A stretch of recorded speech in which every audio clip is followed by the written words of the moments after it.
Ayan na, mag-showbiz na. Ayan na. Hindi ko na makasya si Ogie dyan, medyo na-adjust na natin, yung, Basta alam nyo na mga kameta, ayan na. Sabi ko, hinanap natin sa Twitter, ano kayang trending? Sabi ko, siguro naman, President Marcos, siguro naman, Sarah All. Sabi ko, baka siguro naman, ang nag-ano dyan, Top Gun, Maverick. Top Gun codename Magellan Jr. Sabi na, baka naman ito yung mga nagtitrending. But no, andito na naman sa ating balita itong moments of truth.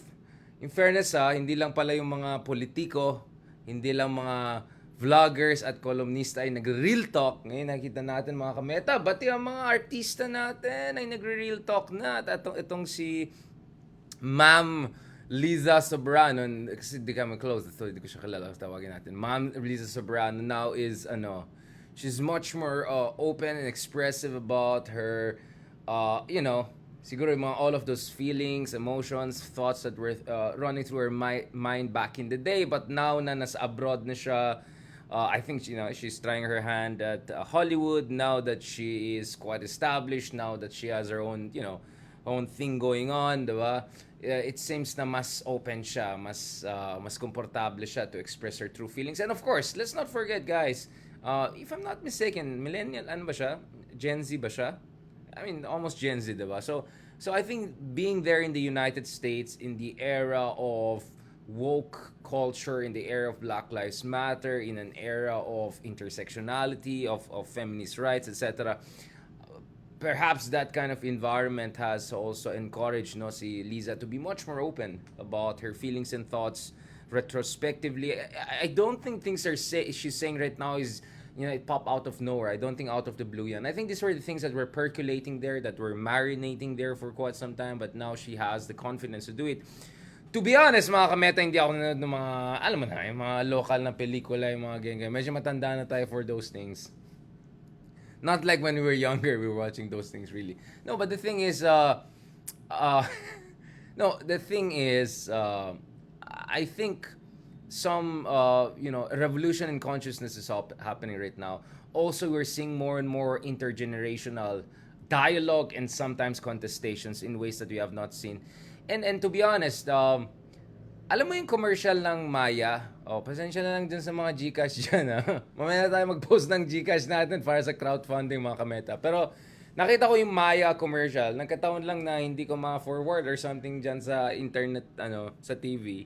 Ito si Lizang nagpa-play ito yung sa Maya commercial and all. And like, in fairness, I know it was a commercial advertisement, but really for the first time I got to see how versatile, how articulate, and how self-confident and self-assured Liza is. Na, panoorin niyo guys yung Maya na hindi ko ginagawa yan kasi mag-work ako sa hindi, basta check niyo yung Maya na yan because you could really see, like for a moment, wag niyo i-skip yung commercial, just watch it.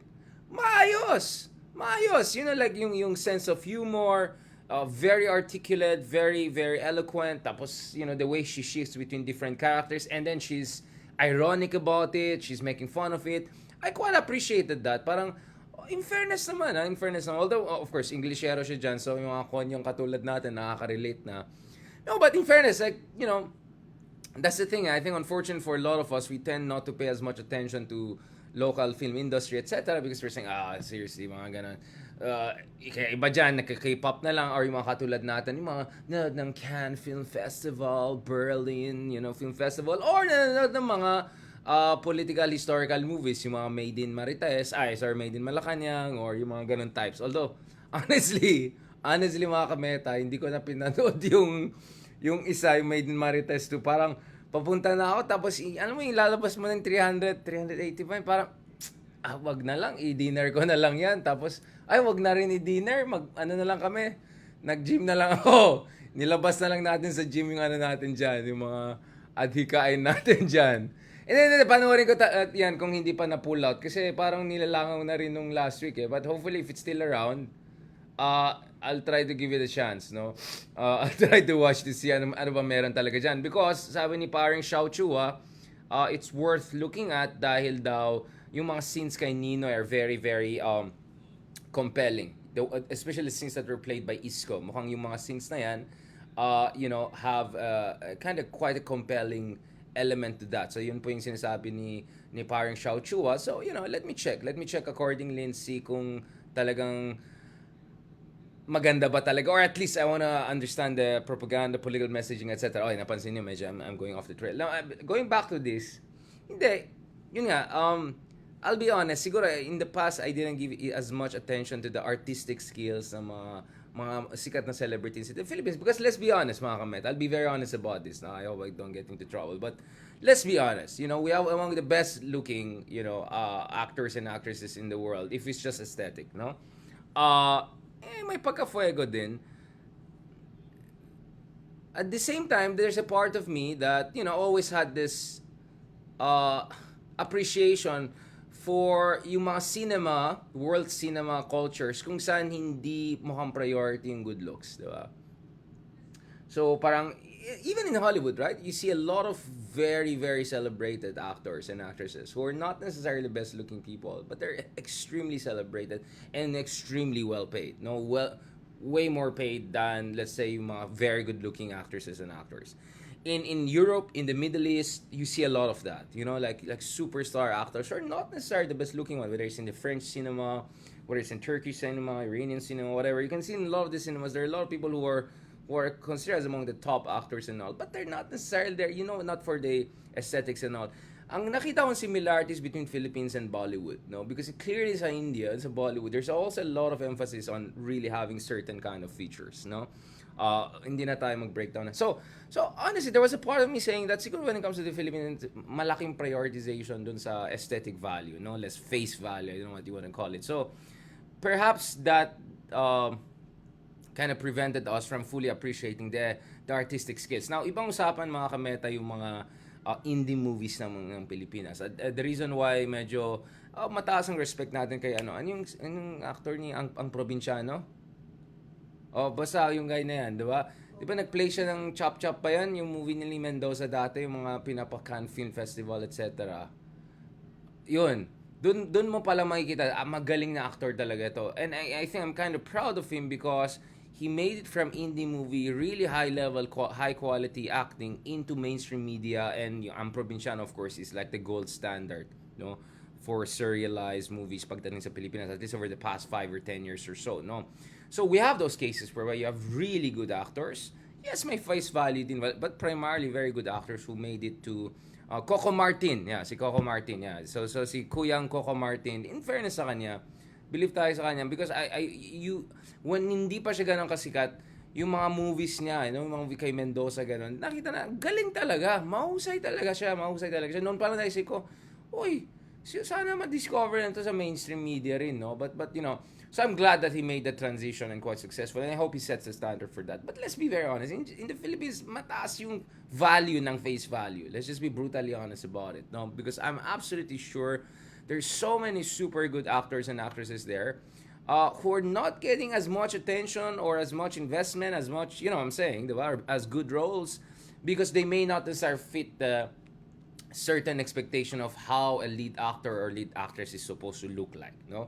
Yung mga ganyang bagay, no? Although nakita ko, in fairness naman, like conceptions of what is a lead actor and lead actress is also shifting. So, siguro mga dating panon, more tisoy, di ba? Dahil sikat na sikat sa ating mga telenovela, Mexicano, Argentina, at sa Betty La Fea, I don't know, mga ganun.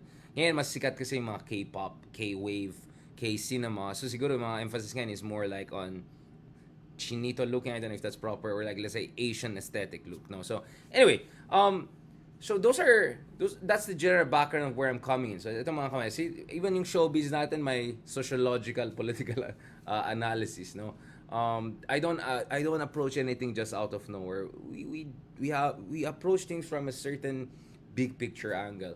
No, going back to this, so in fairness, nung nakita ko yung commercial dun sa Maya, like, wow, she's actually good. She's quite good, diba? And one thing I appreciated also is, Liza is now not only talking about her personal relationship with a number of folks, including her former manager, etc. There are people now wala akong comment dyan because wala akong kinalaman. Kung nakausap, I mean, kilala naman natin si Tito Boy, si Ogie Diaz rin, etc. I mean, siguro if, I'm not gonna make a judgment about dun sa, whatever contradictory statements that are coming out because I don't know both sides. Maybe if I know both sides quite well and I hear their stories on a personal level, off the record or whatever, then perhaps I have a better understanding. So I'm not gonna get into that. No, hindi tayo mga ganyan. Hindi tayo magmarites ng ganun. One thing I want to say though is I said, yun nga, first of all, I think we're seeing cultural and generational shift here. So clearly Liza being there in hindi Liza kasi pag Liza yung siguro Liza Araneta Liza Soberano, no? I think her being in the US in this identity politics era perhaps gave her the confidence, the vocabulary to be much more open and honest about how she feels about things. And now, of course, she's an institution on her own. But there's something interesting that she raised in her interview with Bea Alonzo kahapon. Uy, feeling talagang kunyari na ng mga vlogs sila. Nakikita ko lang yan sa news. No, but eto, I like what she said there because I think it has a relevance for the Philippine cinema, which brings me shortly, guys, papunta tayo sa Korean cinema. We're gonna talk about that, no? Because I've been making this point for quite some time, how to improve the Philippine cinema, no? Again, I'm doing this not because I'm an insider in Philippine showbiz industry, but I'm sorry, I watch the best movies out there. Yung mga nanalo ng Cannes Festival, yung mga nanalo, Palme d'Or, yung mga nanalo ng, mga Silver Lion, mga ganon. So, I'm sorry, my standard ako, di ba? Aside from reading books and all, we also watch the best movies out there. Talagang intensively, no?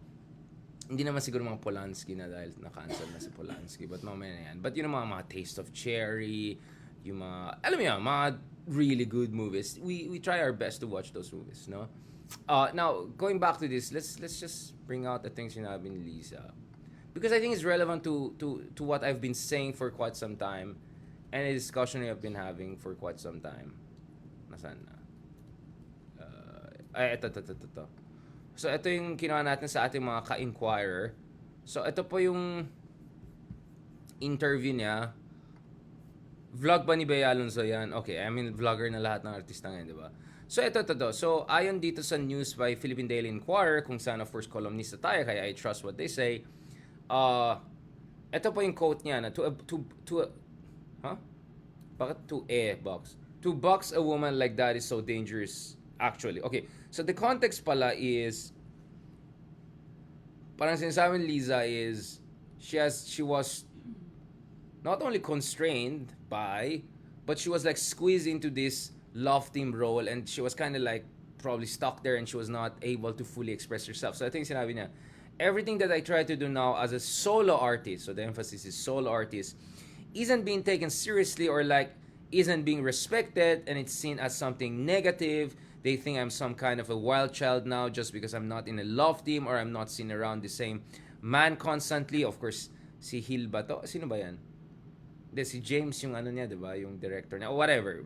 Sorry, I'm not they're not part of my expertise. When that isn't actually normal, to be honest. So ang argument here is, love team is a phenomenon only created in the Philippines. Now, I'm not sure about that. I think we have that in other, telenovela, Bollywood cultures. But, so para sa kanya, only in the Philippines ito, only exists in the Philippines. And to box a woman like that is so dangerous actually for their mental health and also for their growth. Okay, now, siguro on the mental health, I have to read more about what is the angle she's looking at. But obviously, I think the idea there is that by overemphasizing love team, kasi the thing with the love team is that bentang-benta ito. May market kasi ito diba? Yung mga, alam niyo yung kabila rin, meron mga ganyan-ganyan. Alden ba yan? Yung mga ganon, Aldab? Ayan, yung mga ganon, diba? I mean, clearly there is a market for those things. But the thing is that, it's ayon kay Liza, at least in her case, it's something that does not allow the actresses to fully express themselves and to fully unleash their artistic talents, no? And so for her, it constrains. Or worse than that, she's saying it could even affect your mental health. So that's, I think, a serious issue she's raising, which brings me to a more fundamental point, mga kameta, because my fundamental point is this. Isang malaking dahilan na Philippine cinema is not doing as well as it used to is precisely because of how limited are the horizons of imagination when it comes to a lot of mainstream production out there. No offense to our friends there.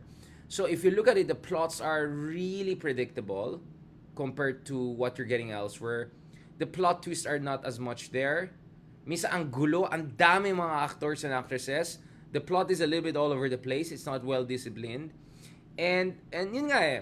And there's like template eh. Parang it's like variations on a theme. Now compare that mga kameta sa, okay, I'll say something closer to home. Let's not go to French cinema or I don't know, Turkish cinema or Iranian cinema. Let's just go to like Korean cinema, right? Now, some of the Korean stuff are, yeah, they're pretty template typical na rin. Especially kung medyo, medyo dalibhasa ba yung term? Okay, medyo ka na sa Korean cinema. Pero ako, based on my understanding, like, for instance, if you look at some of the best stuff that came out of Korea right now, like for instance yung Parasite, like it's brilliant. I mean, it's just so brilliant. It's super full of curveballs and plot twists.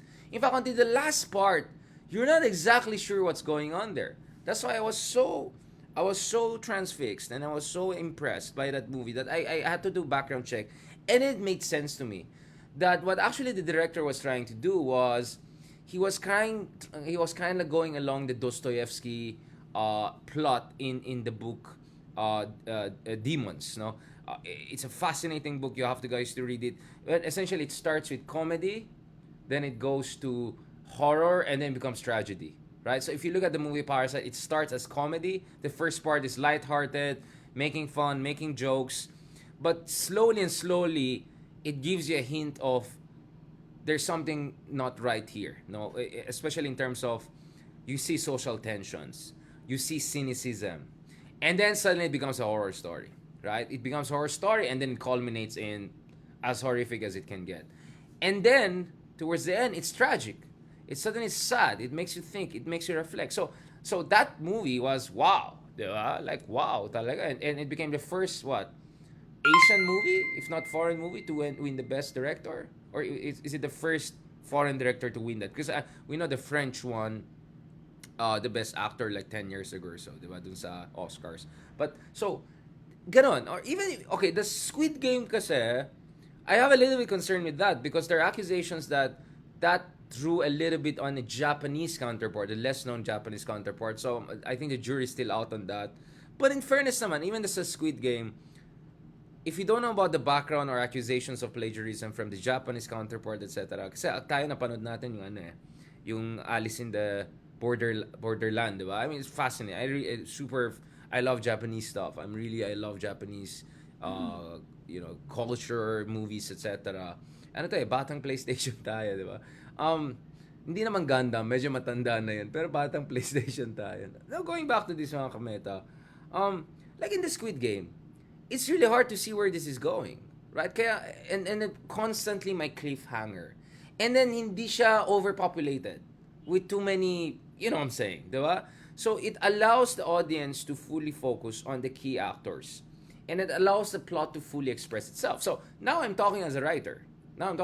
Because, when I saw the movie Gatsby, I was comparing it to the book. So there are many cases whereby I watch the movie and then compare it to the book that I read, or sometimes I do it the other way, because the plot part is the writer's part, right? And then the visualization comes from the director, the production team, etc. But the writing part is very important. So allowing the plot to be fully expressed, and allowing the plot to bring out the best out of the actors, and allowing the plot to really capture that attention of the audience and draw them in, that's brilliance. And it's not only brilliance, it's money. And this is where we go to Korea, mga kameta, because if you look at the success of Korea, now I'm not, by the way, let me be very clear, I don't believe Korea is the best cinema in the world. Not at all, right? It's one of the top cinemas in the world, for sure. But commercially, they're probably second or third best in the world, right? Along with the Hollywood and Bollywood, right? And obviously, China is also there in the wings. In terms of export industry, I think they're the second best, right after the United States. And if you look at in the case of Korea, on one hand, of course, mga kameta, yes, there's an element of government support, and we see that this government support has been there for quite some time. Ministry of Culture, there are multiple ministries involved in that. There's coordination, Ministry of Finance, Ministry for Exports, etc. But you also see that during the pandemic, for instance, there was constant support by the government of Korea, uh, no, to make sure na the Korean cinema will not be negatively affected because of the effects of COVID-19 pandemic. No, people not being able to go to cinema, and especially support for smaller companies, because a lot of creative stuff, mga kameta, usually comes from the smaller companies, like the startup version of the film industry, no? So this is something really fascinating. So clearly, mga kameta, naniniwala tayo na when it comes to the movie industry, it's extremely important, mga kameta, to have ano, it's extremely important, mga kameta, to have government support, no? In fact, si Pepe Joke, no, who has, I think, a new movie on Gomborza, has a very interesting TED talk that I really suggest you guys check. For instance, he looks at how high taxation rate in the Philippines, and not only lack of support but lack of tax breaks and a high taxation rate has really made it difficult for even the good directors to sustain momentum, because you say you make one good movie and then you raise enough funds, but because the tax is so high, you have to raise so much fund. So usually yung follow-up movie either might compromise, or if the follow-up movie is not doing well, then wala na, that's it. So even though if you did one brilliant movie, you made one mistake, mahirapan ka na mag-raise fund. I think like the ratio is like 3-1. Like your production cost mo should be 1/3 of what you earn for a movie, so that you have enough for the next movie or something like that. So that's what I'm saying, mga kameta. This is a situation. There's a fiscal taxation aspect to it, but yes, there should be also a creative aspect to it. There should be an aspect of also making the plots more interesting. So this is where I understand where Liza is coming from, because parang very limited yung coordinates of imagination when it comes to a lot of mainstream stuff coming out there. And the thing is, okay, I understand the commercial imperative. You want to make sure something that sells, but maybe we want to also, like, you know what I'm saying, diba? We want to make sure medyo yung taste and standards natin medyo ano, diba? It's just because the media has an important role in public education, and we want to make sure that we produce entertainment materials that really make the audience think, even existential questions. That's really what great movies do, right? They don't only distract you or give you a sense of relief. They make you reflect on existential questions. No, and so yun nga eh. So I see the point with entertainment industry being the way it is. I understand it, so I have nothing against people there in the industry. I understand what they're doing. There is a KPI there that they have to fulfill, but at the same time, sana naman, di ba, we push the boundaries, because ang mangyari dyan, hanggang ano na lang tayo, di ba? If we want to make a globally competitive cinema that can export to all around the world, because paano nila Julian Santos, di ba, nag-export pa tayo sa Africa, mga ganun, sa Indonesia, ganun, but now totally kinain tayo ng Korean, mga ganun, di ba? So if you want to make a globally competitive industry, and we can earn millions if not billions of dollars in exports, which is what Korea is doing, we have to really up the game. We have to up the game, and perhaps tama si Liza, we have to go beyond just love team, or behind all of these templates, all of this kind of regurgitated humor. Alam niyo na yan, di ba? Fill in the gap na lang. We want something better. We want something new, something fresh, something exciting. And sana naman, pansin niyo sa mga Korean movies, yes, they're supposedly good-looking people out there, but there are also many actors, Korean actors, who are not necessarily the best-looking people. They're really great actors, and they're mga ganyan. Tapos, mga ganyan, you know what I'm saying? They get it. So anyway, panoorin yung interview ni Liza rin also with Tito Boy Abunda, hindi Tito Boy Soto. Pero hindi na ako mag-comment dun sa mga nila with Ogie D at saka si Tito Boy, because I am not privy to their points of view. It will be unfair for me to jump in. But I think in general, Liza is raising some interesting questions, and that's the thing, because Liza is now an institution on her own terms. She's already established. She's trying already her hand in Hollywood, etc. I think she feels more confident to express this, and I won't be surprised. Some of the sentiments she's expressing, it's not just a Liza sentiment. I think it's a sentiment that is shared by a lot of people. It's just that unfortunately others don't have the to express it, for different understandable reason and not so understandable reasons. So at least there's someone coming out there, kind of a Gen Z, younger millennial, who's coming out there and saying this, and I hope to see more of this. Again, not because I'm taking her side against anyone else, because I believe there should be some major shakeup in the Philippine cinema and entertainment industry, because it's not world standard. It's not even regionally competitive. Even yung Thailand na nga napag-iwanan tayo, di ba? Like, what was Thailand in the world entertainment industry 10, 15 years ago. No offense, I mean, they have some fantastic movies, no? May mga horror movies pa and all, and really good. I mean, no question about it. But, like, even in Southeast Asia, napag-iwanan na tayo, no? So, forget about Korea. Forget about, I don't know, Cannes or whatever. We really have to do something about it, mga kameta. And look at it. If you look at France, for instance, France or Germany, a lot of these countries, they also have very interesting pop stuff, like on Netflix, si Lupin, diba? That's a kind of a French-American thing. It's not like they're just in the high art, high end, high culture. No, they also do the pop stuff. But the thing, you have to have both. And the best one so far that we can draw inspiration from is Korea. Korea is a country of what, 50 million people. Very few people, barely a third of Philippine population. Look at what a major force globally they are. But they were not there 20, 30 years ago.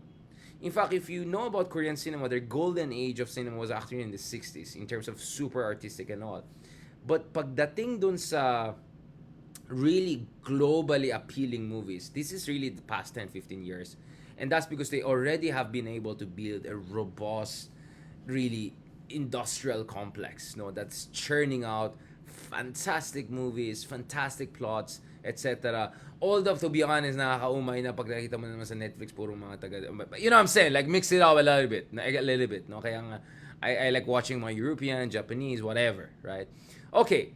Maraming salamat, mga kameta. I know this was not what you were expecting in terms of discussion, but, once in a while, you have to mix it up, discuss other things. As I said, it looked like Marites, but definitely not Marites. What I'm doing here is really doing a sociological and political analysis, and I believe there's so much more that the Philippines can achieve if we get some basic things right. Alright? So thank you very much again. Magpasalamat tayo dito sa mga mga kameta natin. Oops, nasabay pala dun sa isa. Yan. Salamat kay Eden Olonan, as always. Super thank you sa lahat ng mga nagsusupport sa atin. Ayan. Chika Minute, sabi ni Angelo. Hindi naman chika-chika. Ano naman? Si Claire daw, Beauty and Brains daw, si Liza. Ayan, si Pia naman Vargas, tuwan-tuwa siya. Ayan, shedding some light regarding Liza. Yeah, again, I'm approaching this quite seriously. You see, this is respect. No, I'm showing respect for the individual, and I'm also showing respect for Tito Boy and other people who are, also getting into the debate. So I'm not taking sides here, but I'm telling you guys how much I care. I care so much about our country that I'm doing this Chika talk now. Diba? That's how much I care about our country. That's much how I love our country. Alright, otherwise, diba? Ba't ako alin na, diba? Alright, thank you very much, guys. Talk to you soon. Later evening, God willing. Okay, so mga 9 p.m. or so, interview naman natin si Joseph Scalis or Scalici. We're gonna talk about history. We're talking about Philippine left. We're talking about Marcos Duterte. Isa po siyang Americano with Italian, descent, but he speaks very good Tagalog, better than me. So, siguro mamaya medyo mas Tagalog yung maging interview namin. Alright?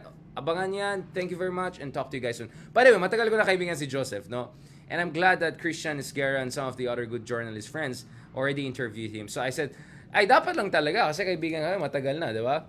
Alright. Talk to you guys soon. God bless.